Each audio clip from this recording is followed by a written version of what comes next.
Hello friends, कैसे हैं आप सभी। स्वागत है आप सभी का हमारे यूट्यूब चैनल कंप्यूटर एग्जाम में। आप यदि ट्रिपल सी या किसी भी अन्य गवर्नमेंट जॉब की तैयारी कर रहे हैं तो इस ट्रिपल सी के न्यू सिलेबस से आपको बहुत मदद मिलेगा। तो पिछली वीडियो में हमने फ्रेंड्स फर्स्ट चैप्टर से रिलेटेड 100 क्वेश्चन डिस्कस किया था, जो कि इस वीडियो में हम सेकेंड चैप्टर पे बात करने वाले हैं। अब हम सेकेंड चैप्टर को डिटेल में पूरा पढ़ेंगे, जो कि है ऑपरेटिंग सिस्टम। आप यहाँ पे स्क्रीन पे देख सकते हैं। तो आइए आप देख लीजिए इसमें आज हम क्या क्या पढ़ना है।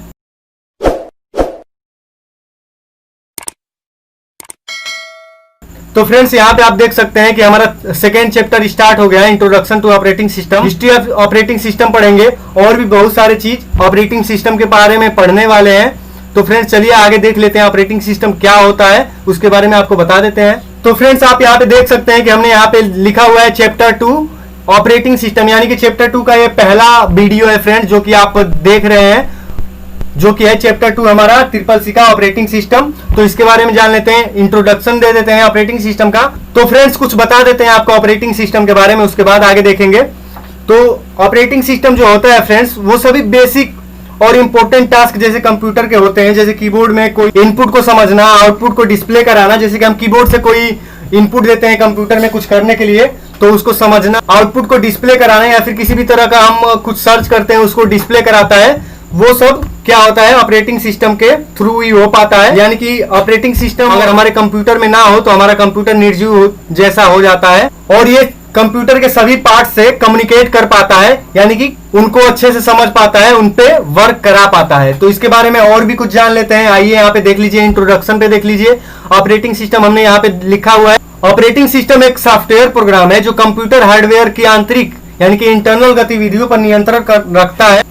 यानी कि ऑपरेटिंग सिस्टम ऐसा सॉफ्टवेयर प्रोग्राम होता है जो हार्डवेयर के सभी इंटरनल गतिविधियों पर, मतलब जो भी आंतरिक काम हो रहा है हार्डवेयर से, उन पे ये कंट्रोल रखता है, नियंत्रण रखता है, एवं यूजर इंटरफेस प्रदान करता है और यूजर को समझने लायक इंटरफेस प्रदान करता है। ये एप्लीकेशन प्रोग्रामों को भी हार्डवेयर रिसोर्सेज का प्रयोग करने के लिए ऑपरेटिंग सिस्टम की अनुमति लेना पड़ता है। यानी कि जो हम एप्लीकेशन अपने कंप्यूटर में या फिर फोन में इंस्टॉल करते हैं, जिसको हमें ऑपरेट कराना होता है, तो उसके लिए ऑपरेटिंग सिस्टम के थ्रू ही हम उसको ऑपरेट करा पाते हैं। यानी कि ऑपरेटिंग सिस्टम की मर्जी से ही, ऑपरेटिंग सिस्टम के होने से ही वो ऑपरेट हो पाता है। तो फ्रेंड्स अगर आपको कंफ्यूजन हो रहा है कि ऑपरेटिंग सिस्टम क्या होता है, तो इसके बारे में भी आपको बता देते हैं। जैसे कि फ्रेंड्स हमारे मोबाइल फोन्स जो होते हैं, इसमें हम एंड्रॉइड ऑपरेटिंग सिस्टम यूज करते हैं। ज्यादातर एंड्रॉइड जो फोन होता है, जो जिसको हम कहते हैं एंड्रॉइड फोन है, और कुछ फोन्स होते हैं जिसमें विंडोज ऑपरेटिंग सिस्टम यूज होते हैं। तो इनको आप अच्छे से जानते ही हैं फ्रेंड्स। जो भी हमारे पास आजकल स्मार्टफोन रह रहे हैं जो कि ज्यादातर एंड्रॉइड ऑपरेटिंग सिस्टम पे ही वर्क करते हैं, उसी को हम ऑपरेटिंग सिस्टम कहते हैं, जो कि हमारा एंड्रॉइड होता है, जो कि हमारे सारे हार्डवेयर को, सारे सॉफ्टवेयर को कंट्रोल करता है और उन्हें अनुदेश देता है। उसी तरह से फ्रेंड्स कंप्यूटर में जो ऑपरेटिंग सिस्टम होते हैं, विंडोज 7, विंडोज 8, विंडोज 10, जो भी हम इंस्टॉल करके अपने कंप्यूटर को रन कराते हैं, अच्छे से उस पर वर्क कर पाते हैं, ये सारे ऑपरेटिंग सिस्टम होते हैं। तो उम्मीद है इसको अच्छे से समझ चुके हैं। अब आगे देख लेते हैं। ऑपरेटिंग सिस्टम वो पहला प्रोग्राम होता है जो कंप्यूटर के स्विच ऑन होने के बाद तुरंत कंप्यूटर की मेमोरी में लोड यानी कि कॉपी हो जाता है। तो फ्रेंड्स जैसे कि आप देखते हैं, अपना फोन हो आपका या फिर लैपटॉप हो आपका, तो आप उसको ऑन करते हैं जैसे ही, तो जो आपके सामने लिख के आता है विंडोज 7 या फिर विंडोज 10 या फिर जो भी लिख के आता है, जो इमेज जैसा दिखता है आपको, वो ऑपरेटिंग सिस्टम के थ्रू ही लोड हो जाता है और उसको ऑन करने में ऑपरेटिंग सिस्टम की ही मदद मिलती है, तो वो ऑन होता है। तो इसको आप अच्छे से समझ सकते हैं। जैसे कि हमारा कोई फोन हो, सैमसंग का ही फोन हो, तो उसको ऑन करते हैं, जैसे ही ऑन करते हैं वहां पे सैमसंग लिख के आता है। ये सारा ऑपरेटिंग सिस्टम के थ्रू ही, ये जो यहाँ पे लिखा हुआ है, कंप्यूटर की मेमोरी में लोड हो जाते हैं, यानी कि मोबाइल के भी मेमोरी में लोड हो जाता है, कॉपी हो जाता है, और उसी के साथ ओपन होता है ऑपरेटिंग सिस्टम। यानी कि हमारा कंप्यूटर या फिर मोबाइल जैसे ही ऑन होता है तो ऑपरेटिंग सिस्टम तुरंत एक्टिवेट हो जाता है, उस पर कॉपी हो जाता है। आगे देख लेते हैं। अथवा ओएस का फुल फॉर्म होता है ऑपरेटिंग सिस्टम। ओ मतलब ऑपरेटिंग, एस मतलब सिस्टम। अथवा ऑपरेटिंग सिस्टम एक सॉफ्टवेयर है, इसको हम एक सॉफ्टवेयर कहते हैं। एक होता है सिस्टम सॉफ्टवेयर, एक होता है एप्लीकेशन सॉफ्टवेयर। तो एप्लीकेशन सॉफ्टवेयर वो होते हैं हमारे जिन पे हम कोई वर्क करते हैं अपना, जैसे कि हम कोई गेम खेल रहे हैं या फिर किसी तरह का डॉक्यूमेंट बना रहे हैं, जैसे कि एमएस ऑफिस से, पेंट से, ये सारे क्या होते हैं हमारे एप्लीकेशन सॉफ्टवेयर होते हैं। और सिस्टम सॉफ्टवेयर हमारे वो होते हैं जो कि जैसे कि विंडोज 7, विंडोज 8, विंडोज 10, जो कि उनको उन सारे एप्लीकेशंस को रन कराते हैं, उन्हें हम सिस्टम सॉफ्टवेयर कहते हैं। इसको भी आप अच्छे से समझ लीजिएगा, दोनों में बहुत अंतर होता है। अथवा ऑपरेटिंग सिस्टम एक सॉफ्टवेयर है जो यूजर और कंप्यूटर के बीच इंटरफेस के रूप में कार्य करता है, यानी कि यूजर को बताता है, यूजर को हेल्प करता है कि कंप्यूटर में उसे क्या करना है, किस तरह से उसको कम्युनिकेट करना है। अर्थात कंप्यूटर हार्डवेयर और एप्लीकेशन प्रोग्राम को मैनेज करता है। यानी कंप्यूटर का जो हार्डवेयर होता है और एप्लीकेशन प्रोग्राम्स होते हैं, जैसे कि कोई सॉफ्टवेयर हमने इंस्टॉल किया होता है तो वो ऑपरेटिंग सिस्टम ही उसको मैनेज करता है, उस पर वर्क कराता है। तो इसको आप अच्छे से समझ चुके होंगे फ्रेंड्स। अब देख लेते हैं आगे। बिल्कुल आसान शब्दों में कहे तो ये वो सिस्टम सॉफ्टवेयर है जो आपको कंप्यूटर के साथ कम्युनिकेट करने में मदद करता है बिना कंप्यूटर लैंग्वेज को सीखे। तो फ्रेंड्स आप सभी जानते हैं या फिर आपको हम बता देते हैं कि कंप्यूटर लैंग्वेज कोडिंग में डिजाइन किया गया होता है कंप्यूटर लैंग्वेज को। तो फ्रेंड्स उन्हें हमें नहीं जानना है, उनको प्रोग्रामर के थ्रू आसान भाषा में बना दिया जाता है, जिससे कि यूजर यानी कि हम लोग कंप्यूटर को चलाने में उसको अच्छे से समझ पाए, कम्युनिकेट कर पाए। तो आगे देख लेते हैं। एक ऑपरेटिंग सिस्टम का उद्देश्य कंप्यूटर के इस्तेमाल को कन्वीनियंट और इफिशियंट बनाता है। उपयोगकर्ता द्वारा किसी भी कंप्यूटिंग डिवाइस यानी कि desktop, laptop, mobile, tablet etc में अन्य प्रोग्राम को चलाने के लिए ऑपरेटिंग सिस्टम की आवश्यकता होती है। यानी कि हमारा लैपटॉप हो या फिर डेस्कटॉप हो या फिर फोन हो या फिर टैबलेट हो, उन सबको चलाने के लिए ऑपरेटिंग सिस्टम का मदद मिलता है हमें, उसी के थ्रू हम उसको ऑपरेट करा पाते हैं। यहाँ पे हम ऑपरेटिंग सिस्टम के कुछ उदाहरण दे दिए हैं फ्रेंड्स। यहाँ पे आप देख सकते हैं ऑपरेटिंग सिस्टम के कुछ मुख्य उदाहरण, जैसे कि विंडोज 10 होता है हमारे कंप्यूटर में जो यूज करते हैं। विंडोज 10 को तो आप जानते ही हैं फ्रेंड्स, जो कि सबसे लेटेस्ट ऑपरेटिंग सिस्टम है हमारे कंप्यूटर का। तो फ्रेंड्स यहाँ पे विंडोज 10, विंडोज 8, विंडोज 7 ये सारे आप जानते ही हैं। विंडोज विस्टा जिसको आप नहीं भी जानते हैं, इनके बारे में भी यहाँ पे देख लीजिए। ये सारे भी ऑपरेटिंग सिस्टम होते हैं। Vista, Windows XP, Windows ME, Windows 98 SE, Windows NT, Windows 2000, Windows 95, Windows 98 और एमएस डॉस और लाइनक्स, ये सारे जो है ऑपरेटिंग सिस्टम के कुछ उदाहरण है। इतने सारे ऑपरेटिंग सिस्टम होते हैं, आपको शायद पता नहीं होगा फ्रेंड्स, आप इसको ध्यान में रखिएगा। आगे देख लेते हैं फ्रेंड्स। तो फ्रेंड्स यहाँ पे आप जानेंगे ऑपरेटिंग सिस्टम का इतिहास, हिस्ट्री के बारे में ऑपरेटिंग सिस्टम के। तो यहाँ पे फ्रेंड्स हमने किसी भी इंपॉर्टेंट लाइन को हम यहाँ पे रेड कलर में कर देते हैं, जिसको आप देख के समझ पाए कि ये हमारे एग्जाम के लिए बहुत इंपॉर्टेंट होने वाला है। तो इसको फ्रेंड्स आप ध्यान में रखते हुए इसको नोट डाउन करते रहिएगा, जो कि आपके लिए बहुत हेल्पफुल होगा। तो फ्रेंड्स यहाँ पे आप देख लीजिए, पहला ऑपरेटिंग सिस्टम जनरल मोटर, यानी कि जनरल मोटर जो है फ्रेंड्स ये एक कंपनी है। ये जनरल मोटर ये एक कंपनी है, इनके द्वारा 1956 में ऑपरेटिंग सिस्टम पहली बार तैयार किया गया था। उस समय ऑपरेटिंग सिस्टम IBM नामक मेन फ्रेम कंप्यूटर को चलाने के लिए बनाया गया था। तो फ्रेंड्स मैंने पिछली वीडियो में ही आपको बताया है कि IBM एक कंपनी भी थी जो कि शुरुआती दौर के कंप्यूटर को बनाने में सक्षम हुई थी।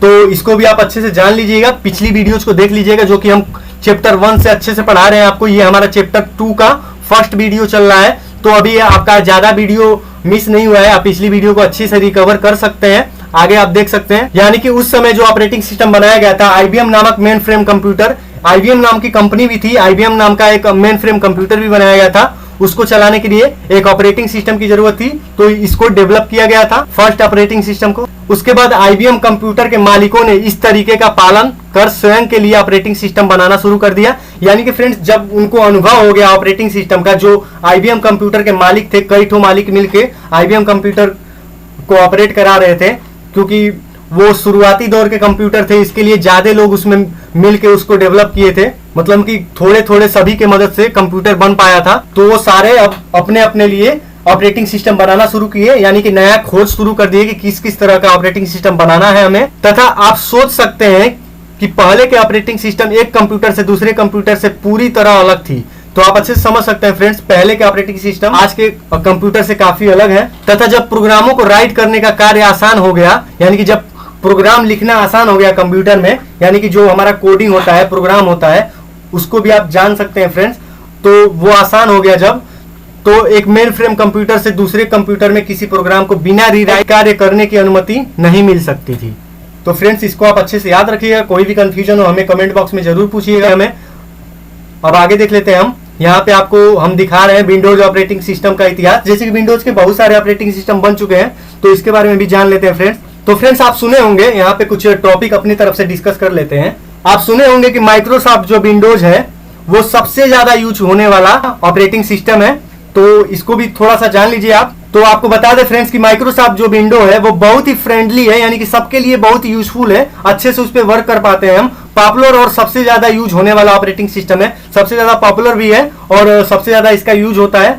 जो कि अपने ग्राफिकल डिस्प्ले एंड दूसरे फीचर की वजह से लोगों के बीच बहुत पॉपुलर है। यानी कि इसमें बहुत तरह के ग्राफिक डिजाइन किए गए हैं, जिसकी वजह से लोगों को चलाने में अच्छे फीचर्स मिलते हैं, अच्छा आनंद मिलता है उनको और अच्छे से उनका वर्क हो पाता है। तो यहाँ पे आप देख लीजिए विंडोज ऑपरेटिंग सिस्टम का इतिहास। तो फ्रेंड्स यहाँ पे हिस्ट्री ऑफ ऑपरेटिंग सिस्टम तो एक ही होना चाहिए, लेकिन विंडोज जो है ये थोड़े अलग टाइप के ऑपरेटिंग सिस्टम है जिनका ज्यादा यूज होता है। इनके भी बहुत सारे मॉडल्स हैं जो कि हमने अभी बताया है आपको, तो इनका भी हमने अलग से हेडिंग दे दिया है, विंडोज ऑपरेटिंग सिस्टम का इतिहास, यानी कि ये कब से स्टार्ट हुए थे। हम विंडोज ऑपरेटिंग सिस्टम के इतिहास की बात करें तो माइक्रोसॉफ्ट ने पहली बार जब ऑपरेटिंग सिस्टम बनाया था तो इसे विंडोज नाम दिया था। ये याद रखिएगा फ्रेंड्स, यहाँ पे हमने रेड से आपको दिखा दिया यहाँ पे कि माइक्रोसॉफ्ट ने पहली बार जब ऑपरेटिंग सिस्टम बनाया था तो इसे विंडोज नाम दिया था। इसको आपको अच्छे से याद रखना है, ऐसे क्वेश्चंस CCC के एग्जाम में बहुत बार आते हैं। लेकिन बाद में इनका नाम MS DOS कर दिया गया, फिर माइक्रोसॉफ्ट के कंपनी के ओनर ने इसका बाद में नाम चेंज करवा के MS DOS कर दिया। इस ऑपरेटिंग सिस्टम को 1981 में तैयार किया गया था, तो आपको अच्छे से याद रखना है फ्रेंड। ये जो MS DOS ऑपरेटिंग सिस्टम था इसको 1981 में तैयार किया गया था, जिसके लिए 86 DOS ऑपरेटिंग सिस्टम को खरीदा गया तथा IBM कंप्यूटर की जरूरतों को पूरा करने के लिए इसे मॉडिफाई किया गया। यानी कि एक 86 DOS नाम का ऑपरेटिंग सिस्टम पहले से जो बना दिया गया था उसको खरीदा गया तथा IBM कंप्यूटर की जरूरतों को पूरा करने के लिए जो IBM नाम का हमारा कंप्यूटर था जो कि बहुत बड़ा था उसको अच्छे से ऑपरेट कराने के लिए इसे मॉडिफाई किया गया। यानी कि उसमें और भी चेंजेस किए गए और एक्स्ट्रा फीचर डाले गए। उसके बाद वर्ष 1985 में MS DOS के स्थान पर विंडोज का पहली बार इस्तेमाल किया गया। यानी कि MS DOS की जगह पे पहली बार 1985 में विंडोज का इस्तेमाल किया गया था, जो कि विंडोज ऑपरेटिंग सिस्टम है। तथा उस समय एक ग्राफिकल यूजर इंटरफेस का निर्माण किया गया जिसे MS DOS के पेयर यानी कि जोड़ा गया, MS DOS से पेयर किया गया, जोड़ा गया। तो इसको आप अच्छे से समझ सकते हैं फ्रेंड्स। आगे देख लेते हैं, इसको आप ध्यान में रखते हुए आगे बढ़िए। कोई भी कंफ्यूजन हो फिर से पूछिएगा या फिर वीडियो को फिर से रिपीट करके देखिएगा। हम बहुत ही डिटेल में आपको समझा रहे हैं ऑपरेटिंग सिस्टम के बारे में। अब आगे देख लेते हैं फ्रेंड्स। तो फ्रेंड्स ऑपरेटिंग सिस्टम के कुछ मुख्य कार्य हैं जो कि बहुत इंपॉर्टेंट होते हैं, तो इनको कुछ डिटेल में आपको थोड़ा बहुत समझा देते हैं, जो कि आपके लिए बहुत ही आसान होगा, अच्छे से समझने में बहुत ही आसानी होगी। Main works of operating system, इसको आप देख लेते हैं। प्रोसेसर मैनेजमेंट, मतलब कि ऑपरेटिंग सिस्टम के द्वारा प्रोसेसर मैनेजमेंट कैसे होता है। कंप्यूटर सिस्टम द्वारा किए जाने वाले अलग अलग कार्यों के लिए, मतलब कंप्यूटर से जो अलग अलग कई तरह के काम होते हैं, जैसे कभी हम इंटरनेट ऑन करते हैं, इंटरनेट चलाते हैं, म्यूजिक सुनते हैं, वीडियोज देखते हैं, अलग अलग कार्यों के लिए ऑपरेटिंग सिस्टम प्रोसेसर को असाइन करता है, यानी कि प्रोसेसर को निर्देश देता है। यदि एक कंप्यूटर में एक से अधिक प्रोसेसर हो तो, जब एक कंप्यूटर में एक से अधिक कंप्यूटर होते हैं तो प्रोसेसर को असाइन करता है ये। तो इसको आप अच्छे से समझ चुके होंगे फ्रेंड्स। मेमोरी मैनेजमेंट अब सेकेंड वाला है हमारा, कि मेमोरी को कैसे मैनेज करता है, इसको आप थोड़ा सा समझ सकते हैं। ऑपरेटिंग सिस्टम मेन मेमोरी और सेकेंडरी मेमोरी को सिस्टम यूजर प्रोग्राम तथा डाटा के लिए एलोकेट करता है। यानी कि जो ऑपरेटिंग सिस्टम होता है वो हमारे मेन मेमोरी और सेकेंडरी मेमोरी यानी कि इंटरनल और एक्सटर्नल मेमोरी के लिए, जो यूजर किसी डाटा को जहां सेव करके रखता है उसके लिए अच्छे जगह को, मतलब जहां पे उसको रखना चाहिए उस स्पेस को एलोकेट करता है, यानी कि बनाता है। और आगे देख लेते हैं फ्रेंड्स इसके कुछ और मुख्य कार्य, इसको आप अच्छे से समझिएगा फ्रेंड्स। यानी कि अगर हम किसी डाटा को सेव करके रखते हैं तो उसके लिए जगह बनाता है, अच्छे से उसको मैनेज करके रखता है। तो इसको भी आप समझ लीजिए। आगे बढ़ते हैं तो अब जान लेते हैं इनपुट और आउटपुट मैनेजमेंट कैसे करता है। यानी कि इनपुट तो वो होता है जो हम अपने कीबोर्ड से या फिर माउस से इनपुट कराते हैं डाटा अपने कंप्यूटर में, कि इसको क्या कराना है, इंस्ट्रक्शन देते हैं। तो इनपुट और जो उसका इंस्ट्रक्शन देते हैं हम, तो जो रिजल्ट हमारे सामने आता है उसको भी कैसे ये मैनेज करता है, इसको भी आप जान लीजिए। इनपुट में आउटपुट मैनेजमेंट, तो यहाँ पे आप देख लीजिए, यह इनपुट तथा आउटपुट मैनेजमेंट के कार्य को संपादित करता है एवं विभिन्न इनपुट आउटपुट डिवाइसेज को ऑर्डिनेट करके उनको असाइन करता है। तो फ्रेंड्स ये हमारे कंप्यूटर के इनपुट आउटपुट को अच्छे तरीके से मैनेज करता है और जो भी हम इनपुट देते हैं उस पे ये अच्छे से वर्क करता है। तो इसको आप शॉर्ट में ही समझ सकते हैं। अब आगे देख लेते हैं फाइल मैनेजमेंट, फाइल को कैसे मैनेज करता है। यह ऑपरेटिंग सिस्टम यानी कि जो ऑपरेटिंग सिस्टम होता है विभिन्न स्टोरेज डिवाइसेज में फाइल्स को मैनेज करता है। यानी कि कोई भी डिवाइस हो, बहुत सारे डिवाइस जो होते हैं उनमें सारे में फाइल्स को मैनेज करता है। मतलब जो भी हमारा फाइल और फोल्डर होता है उनको अच्छे तरीके से मैनेज करता है, कहाँ रखना चाहिए, कैसे रखना चाहिए, मतलब किस तरह से उसको कंट्रोल में रखना चाहिए, यानी कि वो डिलीट ना हो जाए या फिर किसी तरह का उसमें वायरस ना आ जाए या फिर वो करप्ट ना हो जाए वो फाइल हमारा। इसको आप समझ सकते हैं फ्रेंड। तथा इन फाइलों को एक स्टोरेज डिवाइस से दूसरी में ट्रांसफर करता है। फाइल मैनेजमेंट जो होता है वो एक डिवाइस से और दूसरे डिवाइस में ट्रांसफर करता है। इसके अलावा यह टेक्स्ट एडिटर अथवा अन्य फाइल मैनिपुलेशन सॉफ्टवेयर पैकेज द्वारा फाइल्स को आसानी से परिवर्तित एवं संशोधित करने की अनुमति देता है। तो उसमें ये बहुत मदद करता है। जैसे कि हमें मान लीजिए कि हमारा एक इमेज है और उसको हमें पीडीएफ में कन्वर्ट करना है, तो फ्रेंड्स इसी तरह के वर्क से हमारा वो कन्वर्ट हो पाता है। जैसे पीडीएफ को जेपीजी में कन्वर्ट करना है, जेपीजी को पीएनजी में कन्वर्ट करना है, ये सब तो आप जानते ही होंगे फ्रेंड्स। इसी तरह के वर्क आसानी से हो जाते हैं। अब देख लेते हैं अगला शेड्यूलिंग जो है। तो यहाँ पे शेड्यूलिंग देख लीजिए आप, यह कार्य की प्राथमिकता निर्धारित करके उसका क्रियान्वयन करता है, अर्थात यह कंप्यूटर सिस्टम में कार्यों को किस क्रम में किया जाना है उस क्रम को निर्धारित करता है। शेड्यूलिंग जो होता है फ्रेंड्स, मतलब शेड्यूल मतलब होता है कि किसी तरह के काम को, किसी तरह के वर्क को टाइम के हिसाब से, मतलब एक क्रम में उसको बैठाना कि किस तरह से ये आगे चल के होना चाहिए। तो उसी तरह से किस क्रम में कंप्यूटर के कार्यों को करना चाहिए, उसमें ये बहुत हेल्प करता है हमारी। तो अब देख लीजिए time sharing friends. Time sharing के बारे में जान लेते हैं। यह कंप्यूटर सिस्टम पर कार्य करने वाले विभिन्न यूजर के लिए कंपाइलर, असेंबलर, यूटिलिटी प्रोग्राम एवं अन्य सॉफ्टवेयर पैकेजों को ऑर्डिनेट और असाइन करता है। तो इसके बारे में भी आप समझ लीजिए फ्रेंड्स। जैसे कि कंपाइलर है हमारा, जो कि हाई लेवल लैंग्वेज को कन्वर्ट करता है मशीनी भाषा में। असेंबलर का भी इसी तरह का वर्क होता है। तो इसी तरह से जब ये चेंज होता है, जब हाई लेवल लैंग्वेज को मशीनी भाषा में ये कन्वर्ट करता है, तो उसके बीच में जो वर्क होता है फ्रेंड्स, वो ऑपरेटिंग सिस्टम के ही थ्रू होता है। तो इसीलिए ये टाइम शेयरिंग इसमें भी इंपॉर्टेंट है। तो friends compiler, assembler, utility program, इन सबको हम डिटेल में पढ़ाए हैं पिछली वीडियो में, तो उसको भी आप देख के समझ लीजिएगा।